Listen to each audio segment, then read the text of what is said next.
बादशाह अकबर का राज्य बहुत विशाल था और उसके अलग अलग प्रांतों में कई अलग अलग भाषा बोलने वाले लोग रहते थे। अपने राज्य में इतनी सारी भाषाओं को देखते हुए महाराज अकबर को अपने दरबार में एक बहुभाषिक यानी जो कई भाषाएं जानता हो ऐसे किसी आदमी की आवश्यकता महसूस हुई। वे चाहते थे कि उनके दरबार में फरियादी किसी भी भाषा में फरियाद लेकर आए, वे उस बहुभाषिक की मदद से आसानी से वार्तालाप कर सके।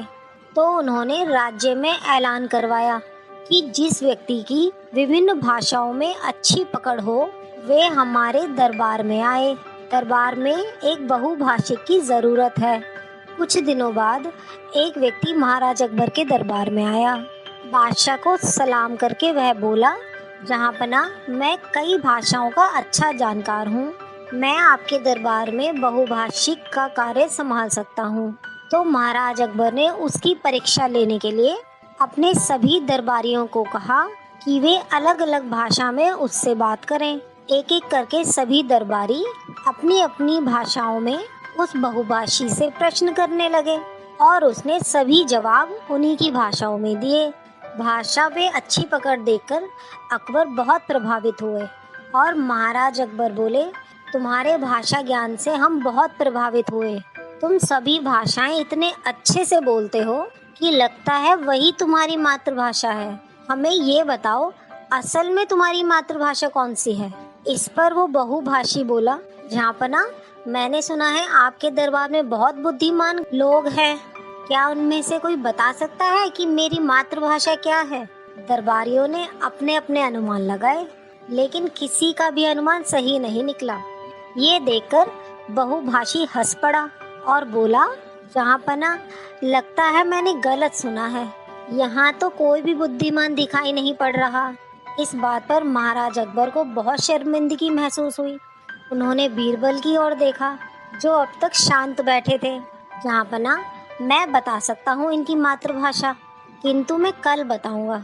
उस रात बहुभाषी को शाही अतिथि गृह में ठहराया गया। अगले दिन वह अकबर के दरबार में फिर आया तो महाराज ने बीरबल से पूछा, हाँ बीरबल, बताओ इनकी मातृभाषा क्या है? हुजूर, इनकी मातृभाषा है बांग्ला। इस पर बहुभाषी ने चौंक कर कहा, जी महाराज, ये बिल्कुल सही कह रहे हैं। महाराज अकबर समेत वो बहुभाषी भी हैरान रह गया कि बीरबल ने कैसे पहचाना। तो महाराज के पूछने पर बीरबल ने बताया, महाराज, कल रात मैंने शाही अतिथि गृह में एक सपेरे को बुलवाया था और उससे एक बिना जहर का नाग इनके कमरे में छुड़वा दिया। उस समय ये महाशय सो रहे थे। थोड़ी देर बाद जब इनकी आँख खुली तो ये सांप को देखकर डर के मारे चिल्लाने लगे और ये जिस भाषा में चिल्ला रहे थे वो बांग्ला थी। मैं छुपकर सब सुन रहा था और मैं समझ गया कि इनकी भाषा बांग्ला है, क्योंकि व्यक्ति जब मुसीबत में होता है या डर जाता है तो अपनी मातृभाषा में ही चिल्लाता है। ये सुनकर बहुभाषी ने बीरबल की बुद्धिमत्ता का लोहा मान लिया और महाराज अकबर शर्मिंदगी से बच गए और वे बीरबल को बोले, वाह बीरबल वाह,